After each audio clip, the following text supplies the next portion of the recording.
Conheça a IPAS Online. Siga nossas redes sociais e receba toda a nossa programação. Momentos de reflexões, estudos bíblicos, lives durante a semana e, claro, nosso culto ao vivo todos os domingos às 10h30 da manhã. @IPAS Oficial.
Muito bom dia, meus irmãos e minhas irmãs. Mais uma vez, uma alegria poder reencontrá-los nesse momento de celebração online, mas estamos juntos aqui mais uma vez para celebrar a vida, a graça, a misericórdia e o amor de Deus por nós.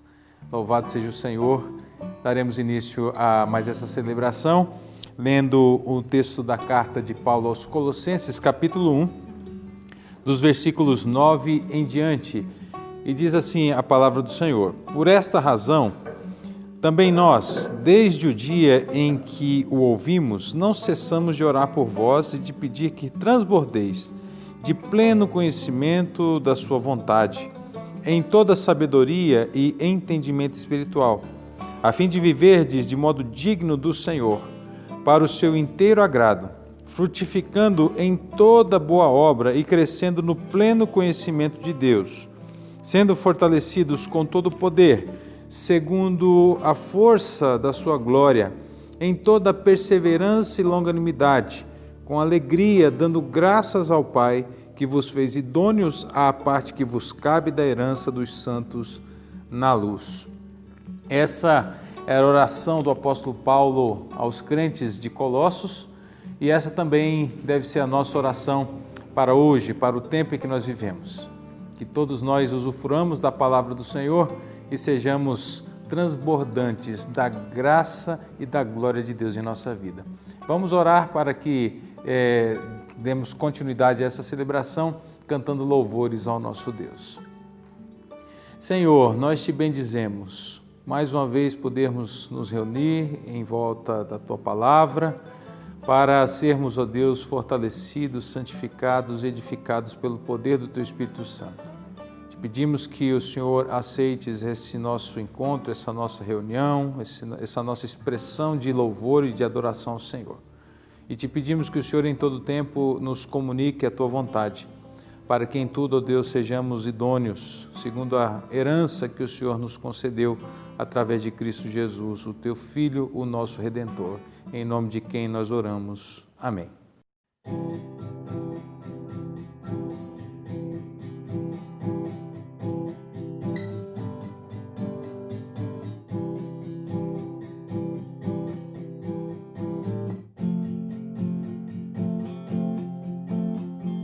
Na aflição, na tribulação, nos dias mais difíceis,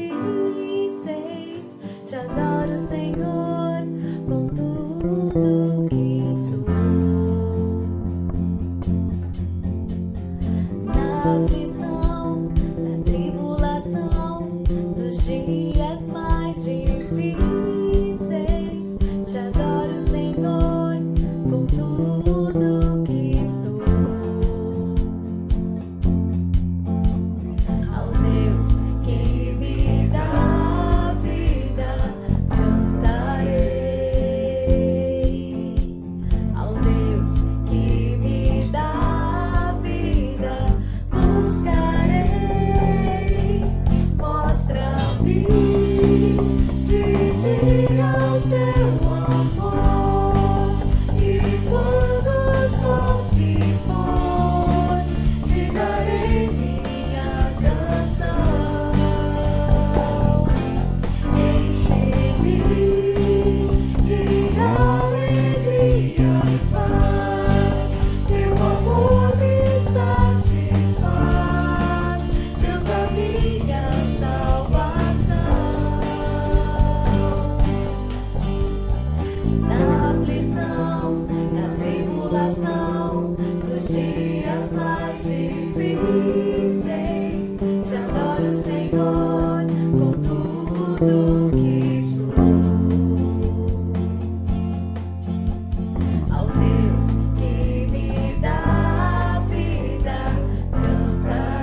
diante dele, força e formosura no seu santuário.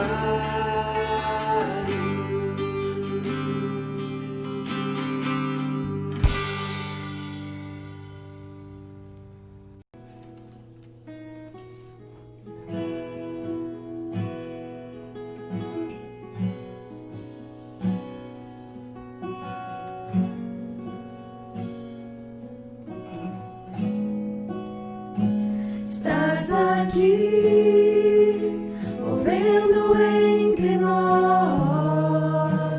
Te adorarei, te adorarei. Estás aqui, mudando destinos. Te adorarei, te adorarei. Estás aqui, operando milagres. Te adorarei, te adorarei. Estás aqui, transformando nossas vidas. Te adorarei, te adorarei.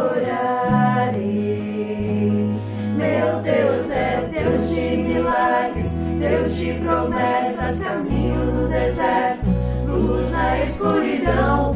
Meu Deus, este é quem tu és. Meu Deus é Deus de milagres, Deus de promessas, caminho no deserto, luz na escuridão.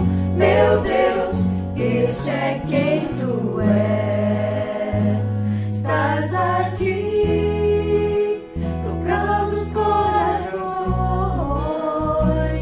Te adorarei, te adorarei. Estás aqui, curando multidões. Te adorarei, te adorarei. Estás aqui, restaurando os corações. Te adorarei, te adorarei. Estás aqui, transformando histórias. Te adorarei, te adorarei. Meu Deus é Deus de milagres, Deus de promessas, caminho no deserto, luz na escuridão. Meu Deus, este é quem tu és.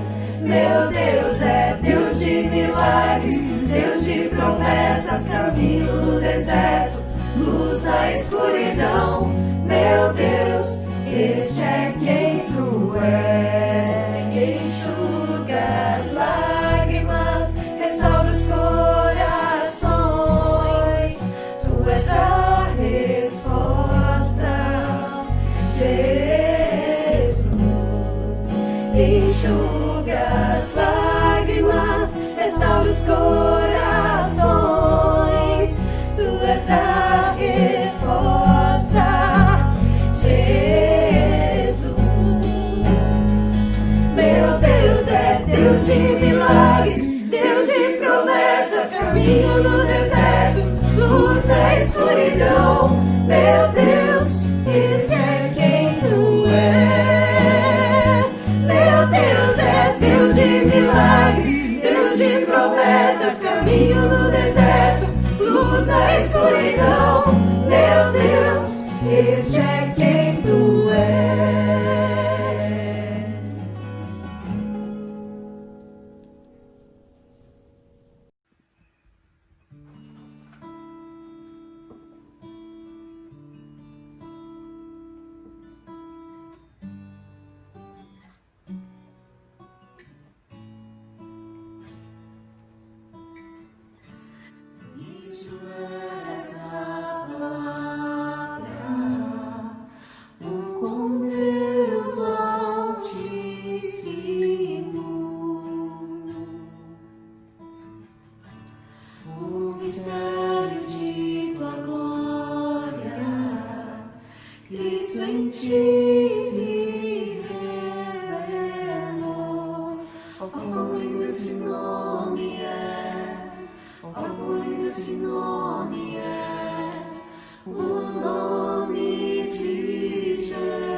esse nome é maior que tudo, Ele é.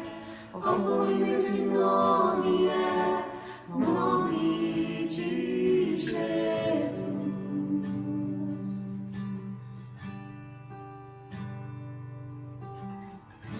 Deixou o céu para buscar-nos, veio para nos resgatar.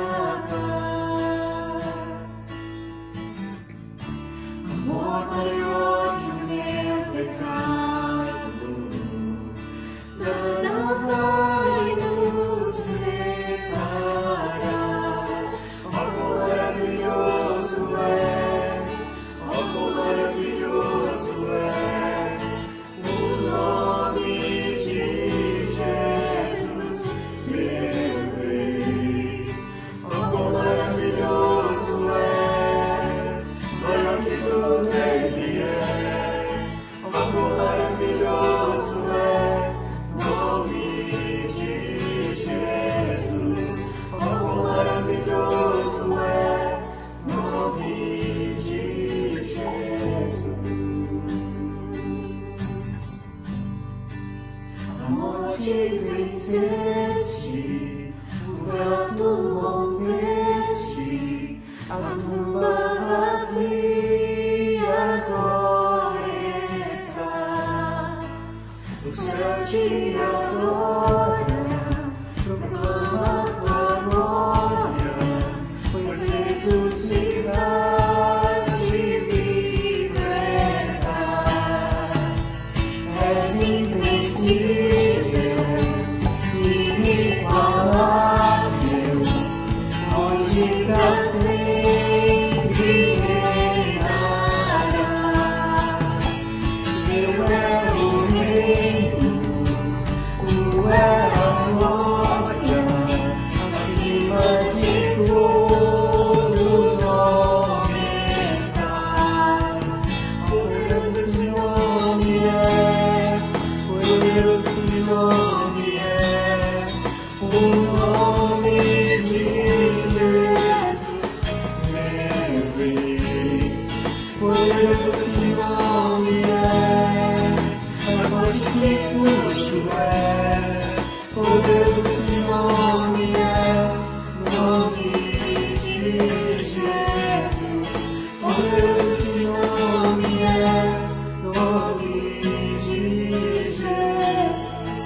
Poderoso esse nome é, o nome de Jesus.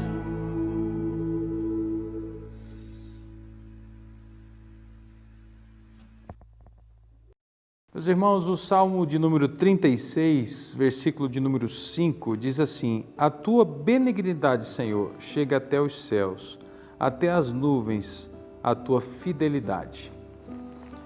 É sempre muito acalentador pensarmos sobre a bondade e sobre a fidelidade do Senhor, que nos envolve, que nos sustenta e que nos supre em cada uma das nossas necessidades.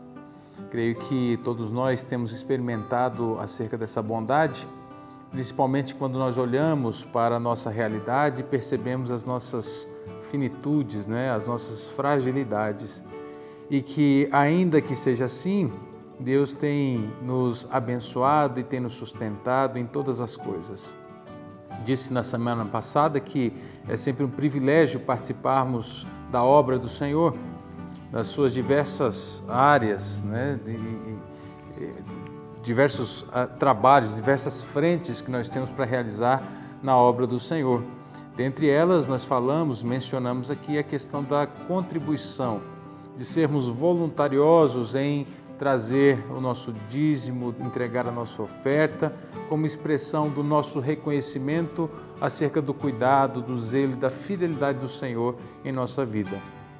E nesse momento nós gostaríamos novamente de frisar a relevância de podermos participar com fidelidade desse momento de entrega. E aí o convite que fazemos a você que está aí nos acompanhando nessa celebração é que você ore nesse momento e, se Deus propuser no seu coração, que você então participe também dando a sua contribuição, fazendo a sua oferta à obra do Senhor. Tá bem? Então Deus tem nos suprido, Deus tem nos abençoado, e para nós que reconhecemos isso, não é um peso, não é algo que impõe sofrimento a nós quando participamos desse processo aqui de contribuição.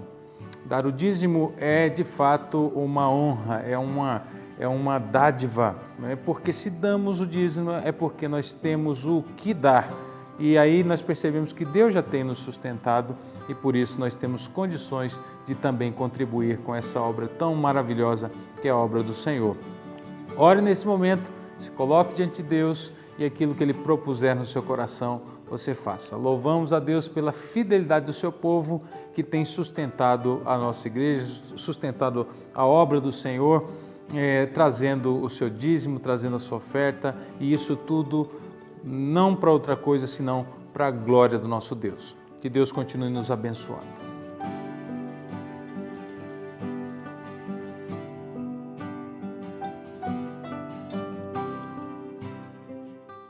Bem, uma das coisas que mais tem feito o nosso coração sentir esse distanciamento nos nossos cultos, nas nossas celebrações, é a falta da celebração da ceia do Senhor. E nós não vemos a hora de podermos estar reunidos como povo de Deus na igreja para juntos celebrarmos esse momento tão significativo, tão imponente para a vida da igreja cristã. Contudo, ainda que a gente não consiga celebrar fisicamente esse momento e por uma questão de determinação dos nossos concílios, não podemos fazer isso virtualmente, então nós queremos pelo menos lembrar as palavras do Senhor Jesus no que diz respeito a essa celebração, a esse tempo tão precioso para a nossa igreja. E o texto do Evangelho, quando trata disso, diz assim, que o Senhor Jesus, na noite em que foi traído, Ele tomou o pão, tendo dado graças, o partiu e disse, tomai e comei, isso é o meu corpo que é dado por vós. Fazei isso em memória de mim. Depois de haverem comido o pão, tomou Jesus o cálice, deu aos seus discípulos, dizendo, tomai e bebei, isso é o meu sangue derramado em favor de muitos para a remissão de pecados. Bebei dele todos e fazei isso em memória de mim. Todas as vezes que nós comemos esse pão e bebemos esse cálice, nós não somente lembramos a obra redentora de Jesus Cristo em nossa vida, como também nós anunciamos essa obra até o dia em que Ele retornará e nos conduzirá à nossa morada eterna no céu, onde celebraremos presencialmente e junto com Cristo essa ceia tão maravilhosa. Que essas verdades jamais fujam do nosso coração, jamais fujam de nossa memória e que a saudade seja uma saudade latente em nosso coração, não no sentido de nos entristecer, mas no sentido de nos criar a expectativa dessa comunhão com a igreja e com o Senhor da igreja, Jesus Cristo.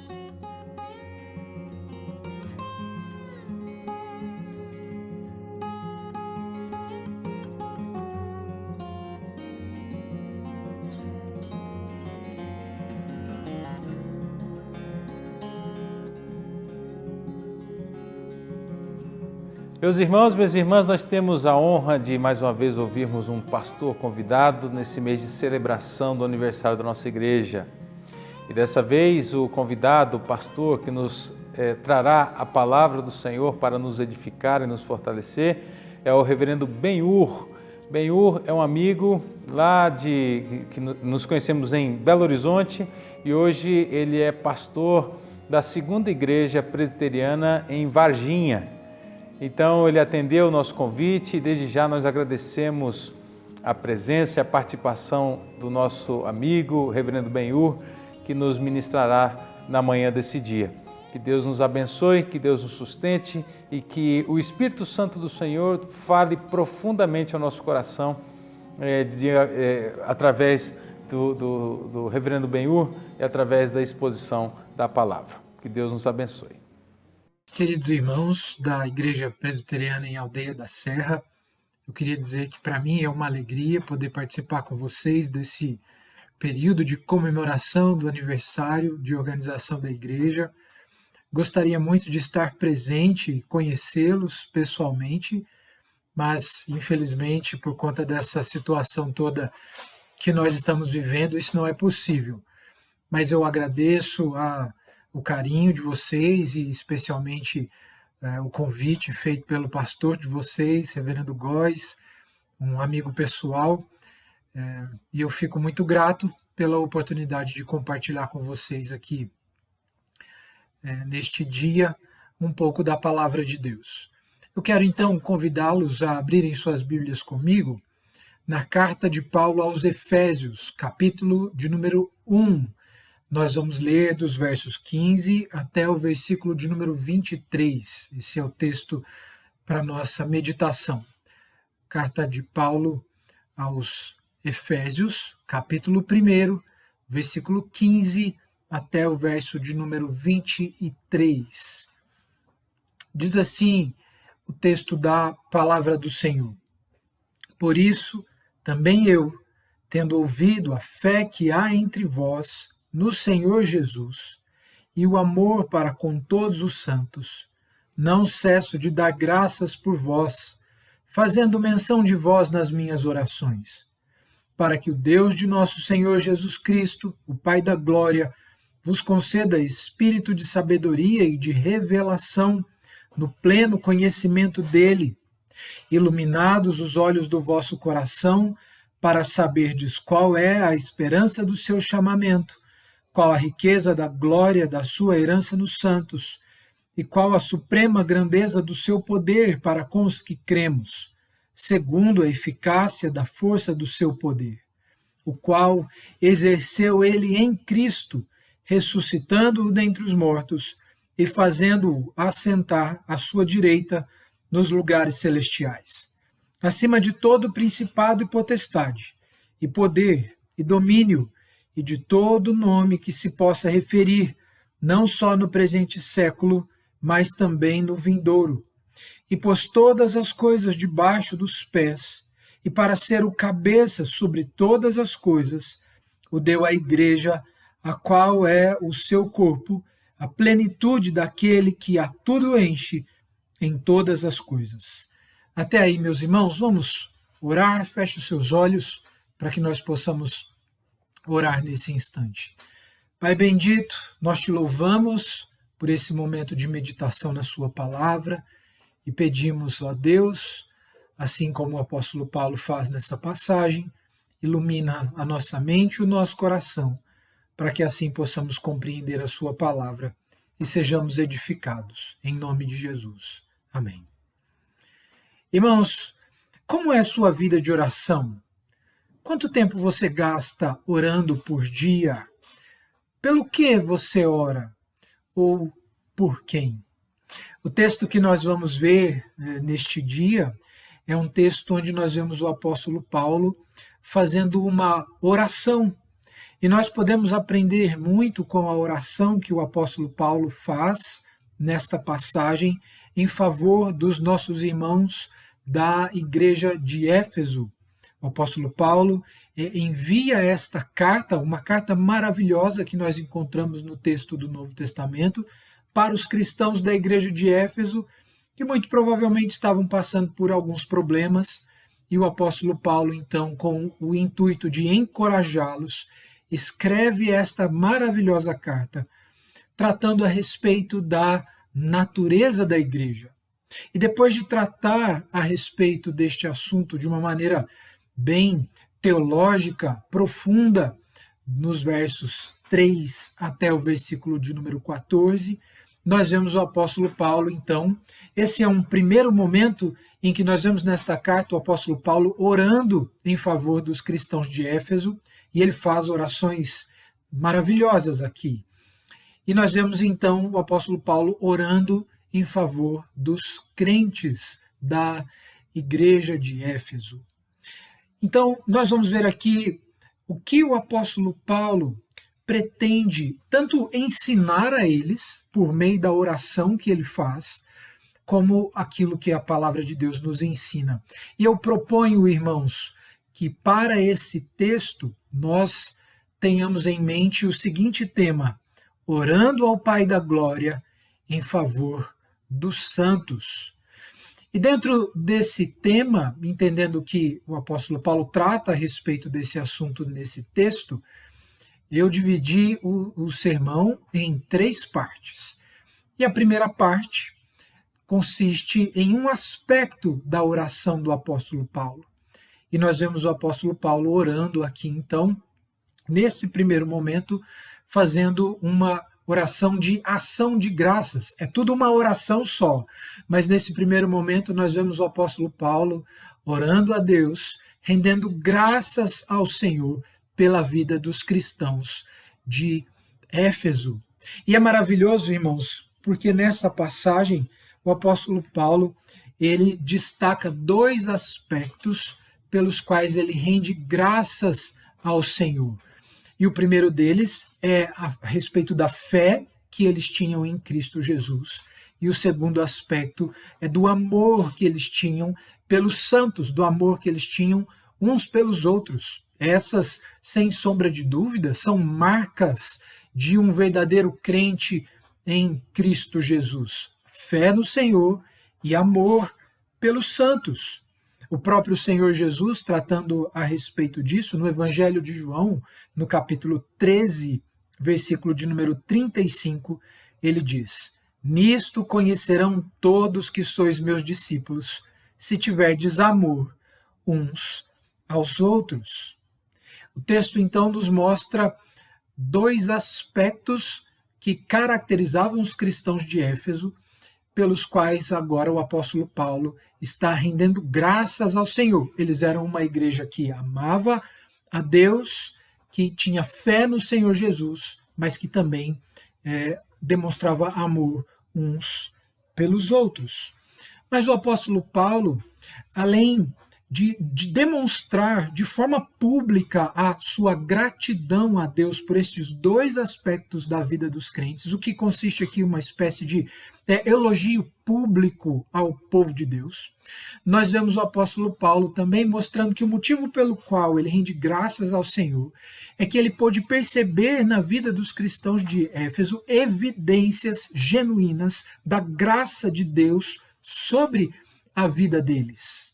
Isso é interessante, irmãos, porque o apóstolo Paulo não ignora o fato de que aqueles irmãos provavelmente tivessem pecados e falhas, mas mesmo com seus pecados e com suas falhas, o apóstolo Paulo não deixa de destacar as evidências da graça de Deus na vida daqueles crentes. Eu creio, irmãos, que aqui nós temos uma lição muito importante para nós. A primeira delas é que não é errado você elogiar o seu irmão. Na verdade, entendo que isso é oportuno e bíblico quando feito de forma apropriada. É sabido de todos nós que somos muito hábeis em apontar os erros, mas aqui o texto nos mostra o quão importante é também elogiar publicamente os nossos irmãos, reconhecendo na vida deles as evidências da graça de Deus. Ainda que sejam falhos, pecadores, ainda que cometam erros e pecados dos quais necessitam se arrepender.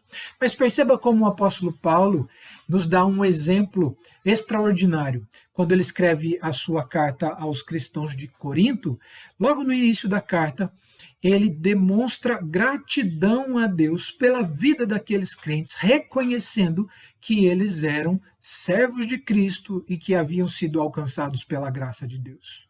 Mas a igreja de Corinto, nós bem sabemos, era uma igreja muito difícil, uma igreja cheia de problemas, mas ainda assim o apóstolo Paulo está rendendo graças ao Senhor pelas evidências da graça de Deus sobre a vida daqueles irmãos.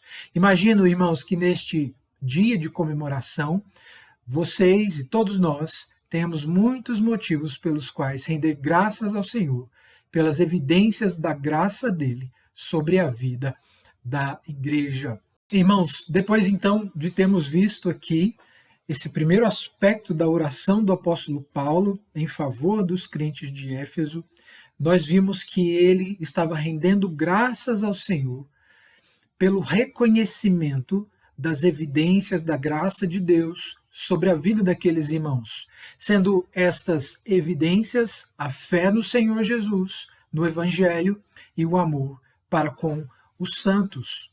O segundo aspecto da oração do apóstolo Paulo, que nós podemos perceber aqui, é que depois de render graças, ele começa a sua oração com ação de graças por aquilo que Deus estava fazendo na vida dos crentes de Éfeso. E agora, a partir de um segundo momento, do versículo 17 até o versículo 19, nós vemos então o apóstolo Paulo fazendo uma petição.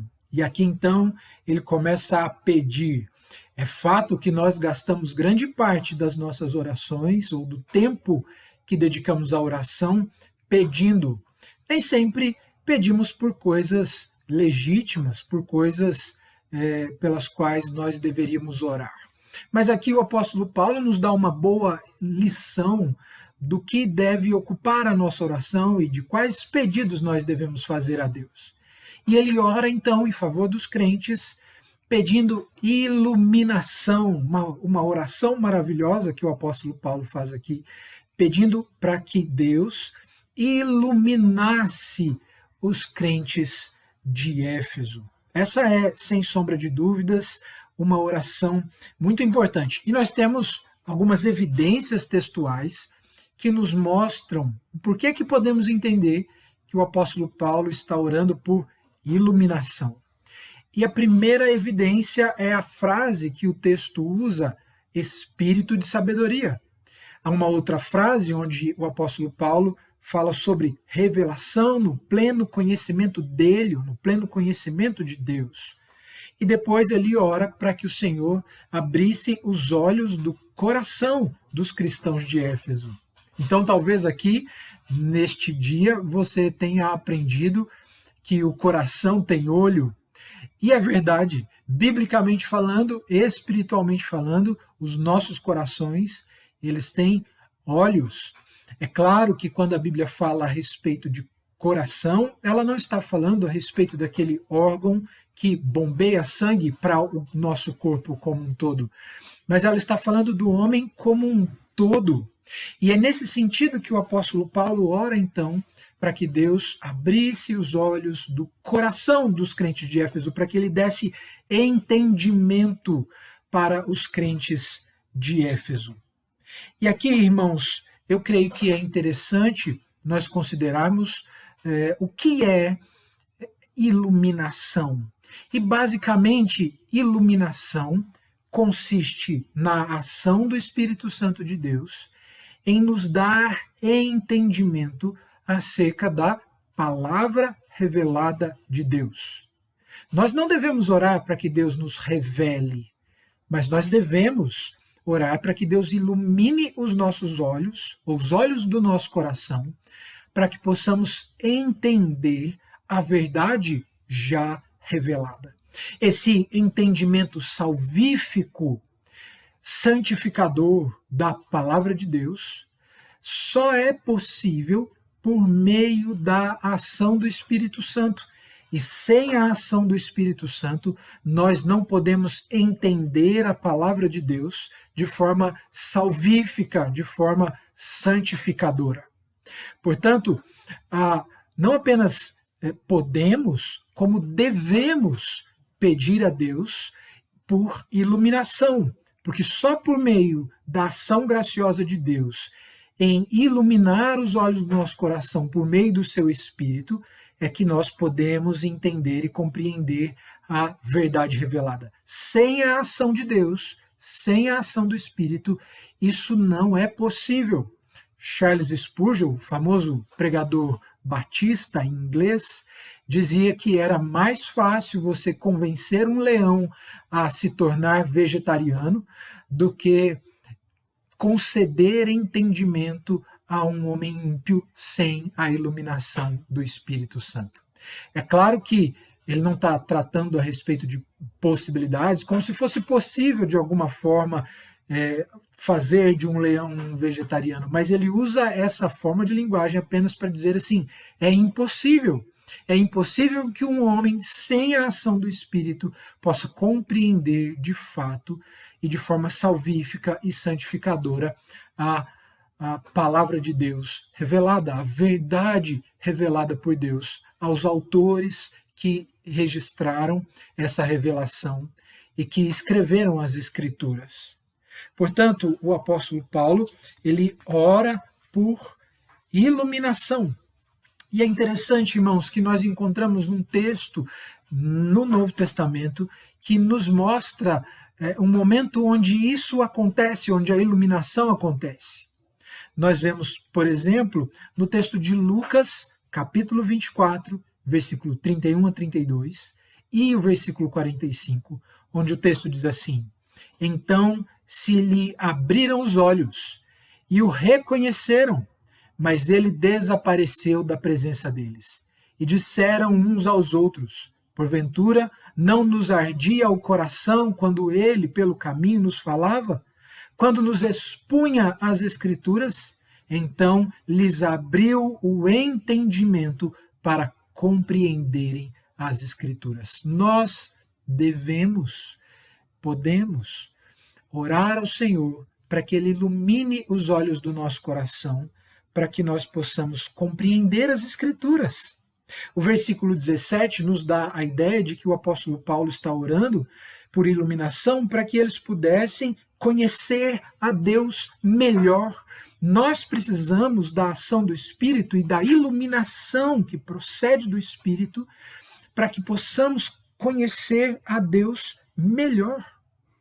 No texto de Colossenses, o apóstolo Paulo diz assim, Colossenses 1, 9 a 10. Por esta razão, também nós, desde o dia em que ouvimos, não cessamos de orar por vós e de pedir que transbordeis do pleno conhecimento da sua vontade, em toda a sabedoria e entendimento espiritual, a fim de viverdes de modo digno do Senhor, para o seu inteiro agrado, frutificando em toda a boa obra e crescendo no pleno conhecimento de Deus. É importantíssimo, irmãos, que nós busquemos conhecer a Deus.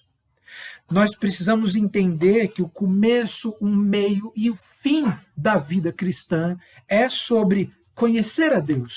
E o próprio Senhor Jesus, ele afirma essa verdade no Evangelho de João, capítulo 17, versículo 3, onde ele diz: E a vida eterna é esta, que te conheçam a ti, o único Deus verdadeiro, e a Jesus Cristo, a quem enviastes. Precisamos conhecer a Deus. E o apóstolo Paulo ora também para que eles entendessem as bênçãos decorrentes da salvação, bênçãos do Evangelho decorrentes da salvação. Então ele ora para que eles entendam o que ele vai dizer no texto, qual a esperança do seu chamamento, qual a riqueza da glória da herança dos santos, qual a grandeza do seu poder para com os que cremos.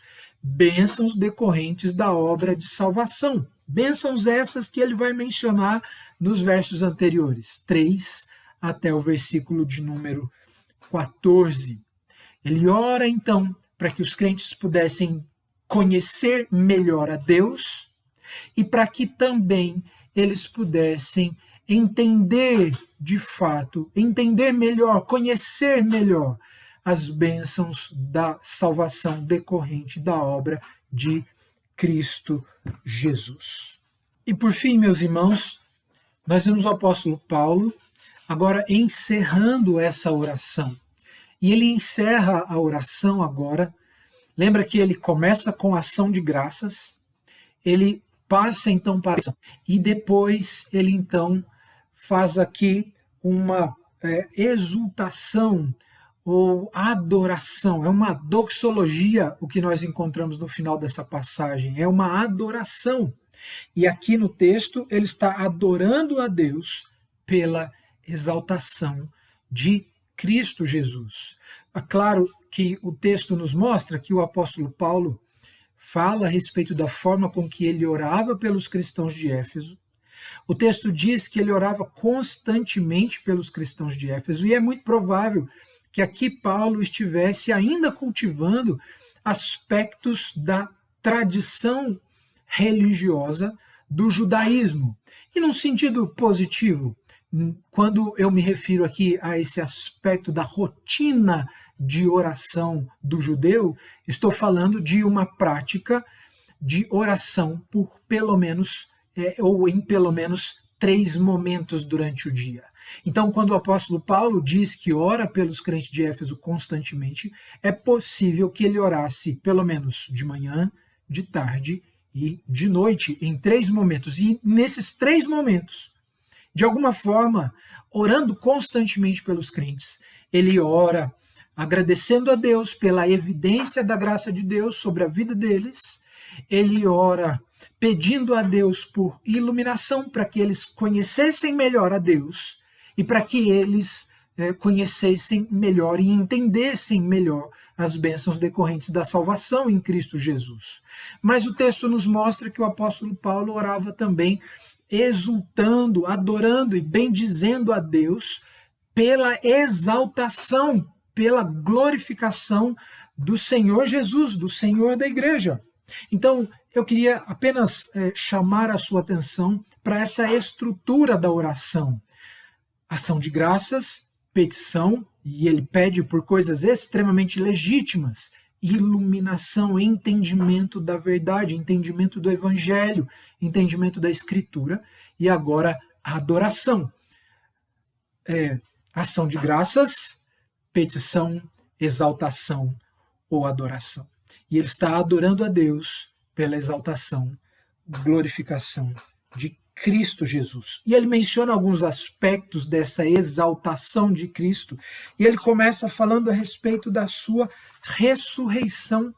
A doutrina da ressurreição de Cristo, ela é, sem sombra de dúvidas, uma das doutrinas mais importantes para a fé cristã. Se você se lembra, quando o apóstolo Paulo escreve aos Coríntios, lá no capítulo de número 15, ele está tratando a respeito de um assunto de extrema importância, porque havia no meio da igreja aqueles que negavam a ressurreição dos mortos. E o apóstolo Paulo, então, vai mostrar que se os mortos não ressuscitam, Cristo não ressuscitou, e se Cristo não ressuscitou, é vã a nossa esperança, e nós somos os mais infelizes de todos os homens. Mas ele afirma que, de fato, Cristo ressuscitou, e porque Cristo ressuscitou, nós temos a certeza da nossa ressurreição e da nossa glorificação, à semelhança do nosso Senhor e do nosso Salvador. Ele também exalta a Deus pela entronização de Cristo. Jesus não apenas vive eternamente, ele também reina eternamente.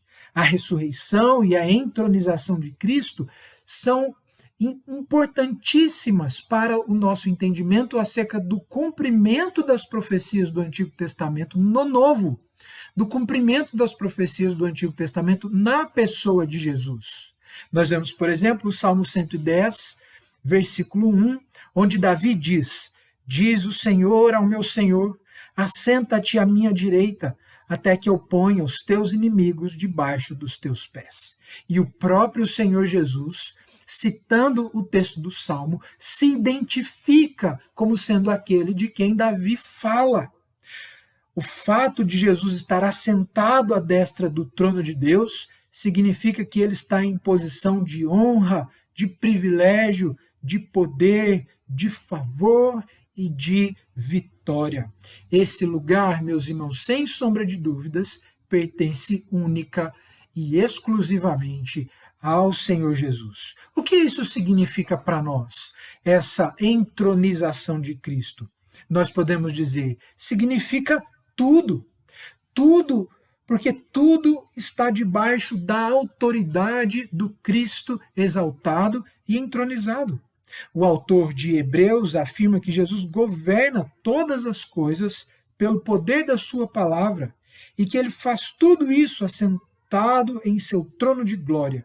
Se ele faz isso, devemos confiar a ele, portanto, os nossos problemas. Sejam os pequenos problemas, sejam os grandes problemas, ele é quem tem autoridade sobre todas as coisas e ele governa sobre todas as coisas. Mas o apóstolo Paulo ressalta aqui também um outro aspecto, que é o da liderança de Cristo Jesus. E ele faz isso mostrando que Jesus, ele é o cabeça da igreja, ele é aquele que governa sobre todas as coisas, tem poder sobre todas as coisas, como nós acabamos de dizer, mas agora ele mostra que especialmente ele tem poder, governo, autoridade e domínio sobre a igreja. E essa, irmãos, é sem sombra de dúvidas uma conexão maravilhosa que nós vemos entre Cristo e a igreja. Ele é o cabeça da igreja. A igreja é o seu corpo. A igreja é o corpo do qual Cristo é o cabeça. Consequentemente, irmãos, a igreja, ela deveria ser importante para nós. A igreja é importante para você. Nesse período de comemoração, de aniversário, de organização, que bênção é! Mas a pergunta que é pertinente e que nós devemos fazer é: a igreja é importante para você? A igreja é importante para nós? Alguns, infelizmente, entendem que ela não é tão importante assim. Às vezes entendem de forma intelectual ou teórica, mas ainda não enraizaram essa verdade em seus corações. Entendem que a igreja é importante, teoricamente, mas existe uma inconsistência, uma incoerência entre aquilo que nós dizemos e aquilo em que nós cremos de fato. A nossa oração deve ser para que não haja essa incoerência ou inconsistência. Ou seja, de dizer que a igreja importa para nós, mas no nosso coração não dar a devida importância à igreja. Por que nós devemos dar importância à igreja? Porque Cristo dá importância à igreja. E esse, irmão, sem sombra de dúvidas, deveria ser motivo suficiente para nós, para que possamos dar essa importância à igreja. Paulo ainda diz que a igreja é a plenitude de Cristo. E Calvino, comentando o texto de Efésios, ele diz algo muito interessante. Ele diz assim: Cristo se recusa a considerar-se completo até que esteja unido a nós. É interessante essa declaração de Calvino. E o que ele quer dizer com essa passagem é de que o noivo, o sentido do texto, é de que o noivo se sente incompleto sem a noiva.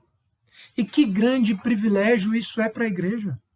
Agora, óbvio, não no sentido de que nós preenchemos a Cristo. Nós não preenchemos a Cristo, mas na verdade aquilo que o texto diz é que ele nos preenche e Cristo ainda está nos preenchendo de forma espiritual, com seu espírito, com os seus dons, visando o bem e a edificação da igreja. Que Deus nos abençoe, irmãos, que Deus abençoe você, que Deus abençoe sua vida, esse tempo de aniversário, e que nós possamos, vocês possam comemorar muitos anos ainda, dando graças a Deus pelas evidências da graça do Senhor no meio de vocês, buscando dia a dia entendimento acerca das bênçãos decorrentes do Evangelho, entendimento acerca de quem Deus é e, por fim, exaltando ao Senhor da igreja. Que nesse tempo de comemoração, de aniversário, que Cristo Jesus seja exaltado no meio de vocês. Que Deus assim os abençoe.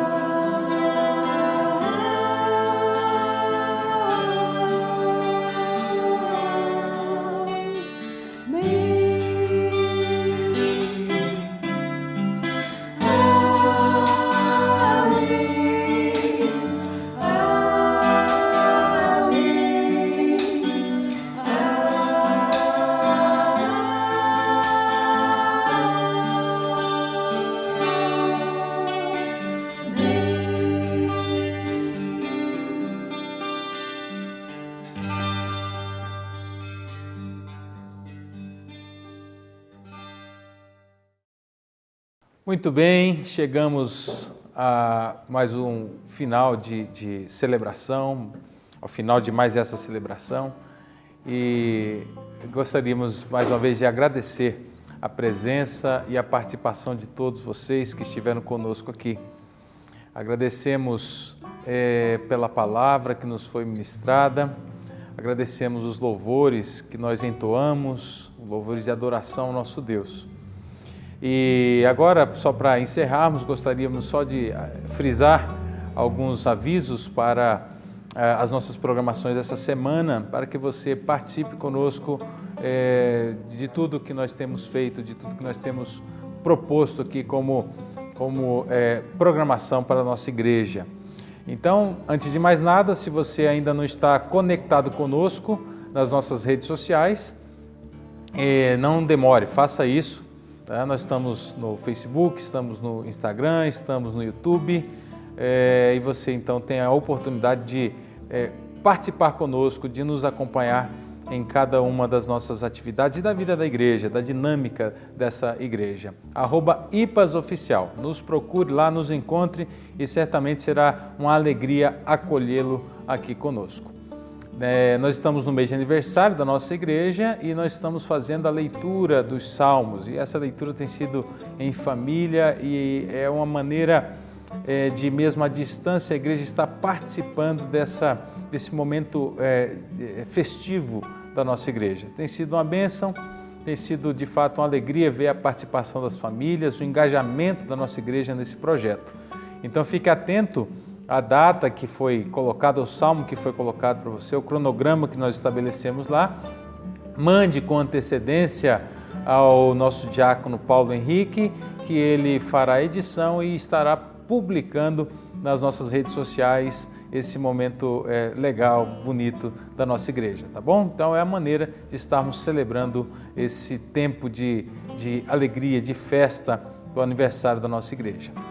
Gostaríamos também de frisar o nosso projeto de escola dominical. Tem sido muito legal a participação da igreja, mas ainda temos sentido falta de algumas pessoas que ainda não se conectaram conosco no momento da escola dominical. Um projeto muito bom, um projeto que foi desenvolvido e que tem sido entregue de uma maneira muito competente pelos nossos professores, Flávio, presbítero Mauro, reverendo Itamar participará conosco, o reverendo Márcio, o reverendo Alain, a nossa irmã Paula Nasser. Então, irmãos, não deixe de participar. Os temas são atuais, relevantes e têm promovido uma boa conversa, uma boa discussão lá na sala do Zoom, onde nós fazemos as nossas aulas de escola dominical. Então, se você ainda não participou, não perca tempo, vá lá e fique atento aos nossos anúncios, os nossos avisos, aos links que nós enviamos e participe conosco deste momento também, tá bom? Que Deus nos abençoe, que Deus nos fortaleça e que Deus nos sustente em todo o tempo, em cada uma das nossas atividades, e que esse tempo de distanciamento seja abreviado para que muito em breve estejamos juntos como igreja, reunidos, seguros e prontos, dispostos a adorarmos ao nosso Deus. Que Deus nos abençoe, uma boa semana a todos e um beijo no coração.